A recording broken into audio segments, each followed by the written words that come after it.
झालं क्लस्टरचा भाग. आता मी एसआरएकडे येतो आहे. तर गेले मागील 1.5 वर्षापासून मी एसआरएचा अभ्यास करतो आहे. एसआरएमध्ये मी माहिती अधिकारी अर्ज दिला होता. माहिती अधिकाऱ्यामध्ये एसआरएमध्ये आत्तापर्यंत किती एसआरए प्रकल्पांना मंजुऱ्या दिल्या आणि देण्यात येत आहेत, तर असं समजतं की जवळजवळ 75-80 ते 100 प्रकल्पांना एसआरए अंतर्गत मंजुऱ्या दिलेल्या आहेत. त्यातील जे काय एकाएकी प्रकल्प इमारती जे आहेत ते जवळजवळ पूर्णत्वास आलेले आहेत. परंतु जे काय बहुउद्देशीय झोपडपट्ट्या आहेत मोठ्या, त्यांच्या योजना आत्ता 2024मध्ये त्यांना मंजुऱ्या दिल्या गेल्या. परंतु ह्या मंजुरी देण्यापूर्वी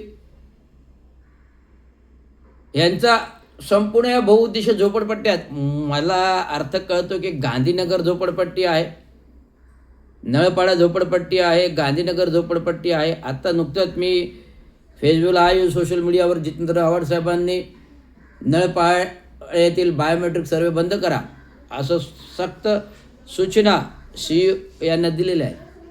आणि त्याच्या पुढील चिरागनगर, लक्ष्मी चिरागनगर, आझादनगर,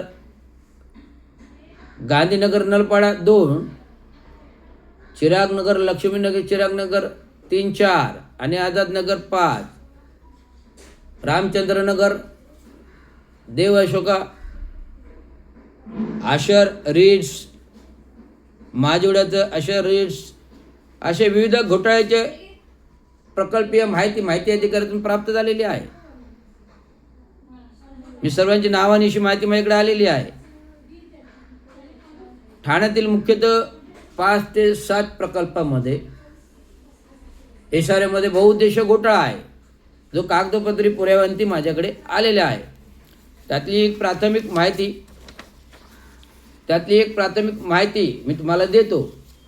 याच्यामध्ये क्लिअर कट म्हटलेलं आहे की ठाणे येथील म्हाडा वर्तकनगर साईबाबा मंदिर पुराणिक बिल्डर काम एसआरए योजना अंतर्गत नाही आहे, हा क्लिअर झाला. वर्तकनगर ठाणे येथे क्लिअर झाला. ज्ञानेश्वर नगर, रामचंद्रनगर, समतानगर सुरू असलेल्या झोपडपट्टी योजनेचा प्रस्ताव देव अशोक डेव्हलपमेंट काम करत आहे, परंतु त्याने मंजुरी देण्यात आली आहे, खरं आहे का? अंतिम भूखंड 45 वर झोपडपट्टी पुनर्वसन योजना राबविण्यात असून सदर विकासक म्हणून मी देव अँड लँड आवश्यक प्रणालीला मंजुरी देण्यात आली आहे.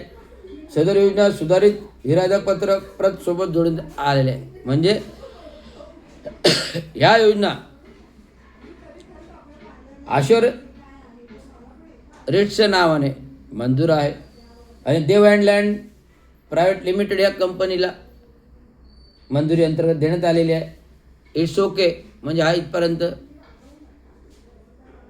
बरोबर आहे.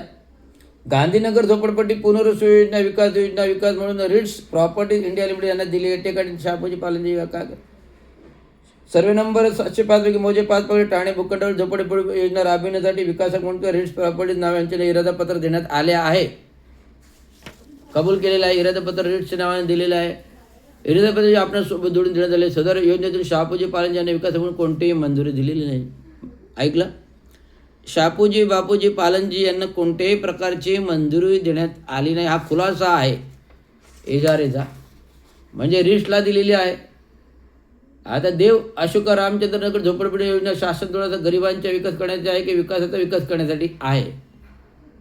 आता अंतिम भूखंड क्रमांक 45 झोपडपट्टी पुनर्योजना राबविण्यात येईल. सदर योजना विकासामार्फत मात्र झोपडी जागेवर निःशुल्क सदनिका बांधून देण्यात असल्याची सदर झोपडपट्टी योजना ही गरिबांना घर देण्यासाठी आहे. क्लिअर? चिरागनगर, लक्ष्मीनगर झोपडपट्टी पुनर्वसन योजना विकासक करण्यासाठी मी जगदाळ इन्फ्रास्ट्रक्चर प्रायव्हेट यांना दिले आहे. तर विकासक म्हणून L&T कसा, असा माझा प्रश्न आहे. चिरागनगर, लक्ष्मीनगर झोपडपट्टी योजना राबविण्यासाठी विकासक म्हणून मी जगदाळ इन्फ्रास्ट्रक्चर प्रायव्हेट लिमिटेड यांना इरादापत्र देण्यात आलेले आहे. बरोबर आहे? तसेच सदर योजना L&T विकासक म्हणून कोणतीही मंजुरी देण्यात आलेली आहे. ऐका, L&Tला कोणत्याही प्रकारची मंजुरी देण्यात आलेली नाही. Is it clear? म्हणजे इथे कुठेतरी पाणी मुरतंय. L&Tला कुठल्याही प्रकारची मंजुरी नाही. मंजुरी जी आहे जे जगदाळे इन्फ्रास्ट्रक्चरला आहे, L&Tला नाही. हे क्लिअर झाला मुद्दा. हा क्लिअर मुद्दा आहे. कार्यकारी अभियंता मुंबई महानगर प्रादेशिक झोपडपट्टी राजकुमार पवार यांच्या स्वाक्षरीचे पत्र आहे. आता मी बाजूला ठेवतो. तर ह्या पत्राच्या खुलाशा अंती